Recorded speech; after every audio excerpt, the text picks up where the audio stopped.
The Italian Dream and Jared Cannonier are fighting for what? That's really the big question right here. We already mentioned it in the pre-show. They both fought Israel Adesanya. Vettori fought him multiple times. Cannonier's looking for that shot back. He really thinks that he could win this fight. But what are they truly fighting for at the end of the day? Derek, I'm a little at a loss for words on this one too because it's not number one contendership. I don't know what anyone in that division, in the middleweight division, would need to do to actually fight and claw their way to that crown. But I mean, I guess payday, ego, glory. I don't really know, Derek. Do you have anything else besides the itching and scratching of maybe I can claw my way up to that gold? What do you think? I think that this is I have to win this fight because heavens above, somebody please beat Israel Adesanya so we can get fresh life and I can get my opportunity. This really does feel, in my opinion, like a division that without Israel Adesanya would be flipping and turning like the light heavyweight division, like 205. However, given that you have such a present dominant champion in Adesanya, and then you got Whitaker who's like right behind him right there, it just feels like this division's in a stranglehold. So what are they fighting for? I'm not particularly sure, but you know that they have to fight because everybody in middleweight's booked up right now. And then I think Jared Cannonier literally said it in the pre-fight presser. He's like, the UFC has to build new talent. I mean, this is kind of the way that you do it. You can't have the OG established guys beating all the young guns. You can't have Max Holloway beating all the new contenders, right? What did Volkanovski say? Stop beating all my contenders, bro. What are we talking about? But when we really break it down, I think that this matchup, in essence, is very much like the Jared Cannonier Sean Strickland matchup, except Marvin Vettori now has an opportunity to bring back that classic wrestling. So, do you view it from that perspective, or do you see this as a much more complicated, intricate matchup? Nah, Derek, from the jump, I expect Marvin Vettori to be working that ground game, working for the wrestling, shooting, takedown, really holding down and sapping that energy level that Cannonier has, bro. Because you let Cannonier stand up and bang, this guy is going to put on an absolute show. So I'm expecting wet blanket Marvin. We're not going to see angry Marvin swinging for the fences. We might get a little bit of that if he's not able to actually take down Cannonier. But I don't think that's the case, man. We've seen Marvin Vettori's wrestling do really, really well against people who are expecting it, as well as people who are willing to stand there and trade. And to do his best work, Jared Cannonier needs to do that. Set up traps, get the movement going, make sure Marvin gets tired, and then really put the hands to him, maybe a couple kicks. But that's his game plan. Unless you see a different one, Derek, is there any way Marvin Vettori can actually stand up, trade, sit in that tiny, the foot in the tire, and really get to work? I mean, I don't see it that way, but I feel like I was going to ask you, I was like, am I kind of crazy? Because I don't really see wet blanket Marvin factoring in this equation. Now, when you look at Marvin Vittori's peripherals, he trains with Sean Strickland. It's one of the guys that he trains with, right? And maybe not at the same camp, but they have trained together. Well, Sean Strickland just came off of a very controversial split decision loss to Jared Cannonier, where numbers-wise, Strickland was up. And Vettori is very much that kind of fighter. You look on this man's record, he's not a knockout artist, man. He's either going to submit you or he's going to outpoint you to a victory. But the question becomes, can Vettori do that little sit and pick and dance game that he did against Roman Dolidze and squeak out a win against Cannonier without utilizing the ground game? Like, do you see it in the realm of possibilities? He doesn't have to sit in the pocket, foot in the tire, but skirt around the outside, calf kick Cannonier a trillion times, and then try not to get hit by the big blast that Strickland ultimately did get hit with. What do you think? I at first I was shaking my head, Derek, because no, I don't think that's in the realm of possibilities. But then, as a second glance, can I see Marvin being a more tactful Marvin out there? Okay, he's grown leaps and bounds since we've seen him start to perform in the UFC. And can he skirt around? For a second, I thought, man, Cannonier has the speed on him, but we have seen Cannonier kind of not necessarily be a lackadaisical fighter, not really plod around, but he'll chase you instead of cut off the ring. And I can see Marvin just being squeaky enough, being wiry enough to kind of get around that and make sure that Cannonier's fighting his fight. So can he do it? Yeah.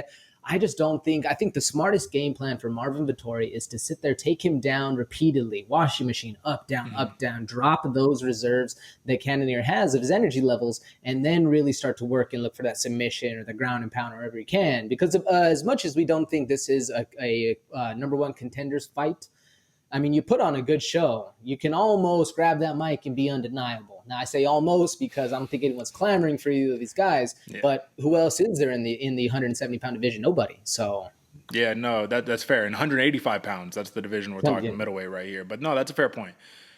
You're right. At the end of the day, you're right. Because, I mean, Vittori does have to be careful, though, right? Because you could try that heavy grappling approach early, and then you could end up like Derek Brunson getting your face smashed in with elbows by Cannonier. I mean, he just came off. That was an impressive win. But Derek Brunson, Marvin Vettori, two kind of different, classes of fighters at this stage of their career. I guess this is the question right here, man. Is judging. It's out of our hands. It's hard to factor in judging when you're predicting a fight. We don't know what the judging on the night is going to be. We have to see, right? But going back to the Sean Strickland fight, if Vettori, who can be a much more tactful point fighter, he'll outstrike Cannonier, but probably won't out significant strike Cannonier, if that makes sense. If he's able to get up on those points and do that, but Cannonier every now and then has that big burst where he's snapping Vettori's head back and you could see it, it's more visible. Do you see in today's day and age, I'm talking about as we're recording this, what is today? June 15th or whatever, right? Are the judges going to give it to the couple big moments or to the accumulative volume that Vettori can easily put up? Like, what is your just kind of like intuition? Man, intuition, I feel like it's even on the odds there, Derek. I feel like that should be one of the props going into fight night. Will the refs be in favor of control or will they be in favor of damage?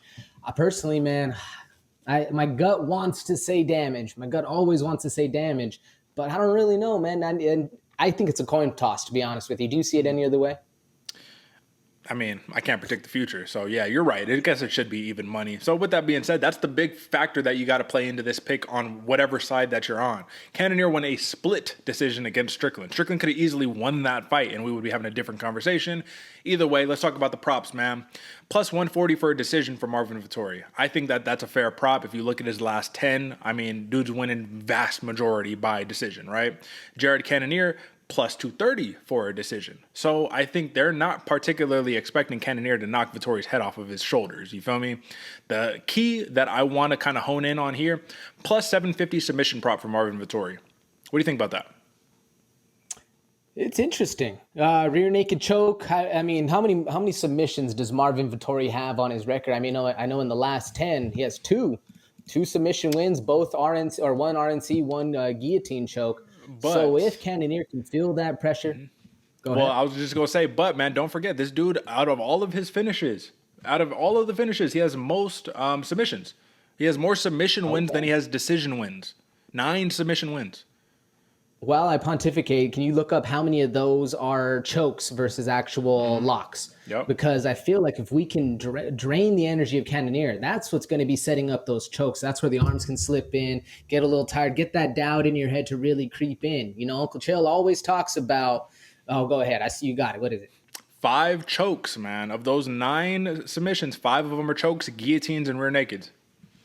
So there might be something on that plus 750 odds, especially like I was just about to say. Uncle Chill always talks. A lot of these chokes, sometimes you're not really going out. You just want to be done at the fight. And not saying Cannonier is that kind of fighter, but sometimes when you're dog shit tired and somebody has on, you're just like, you know what? I'll take this. It's all good. I've been paid what I can. Don't worry about it. Just take a little nap, go to sleep. It's all good. Whatever, fake it until you make it, however you need to do.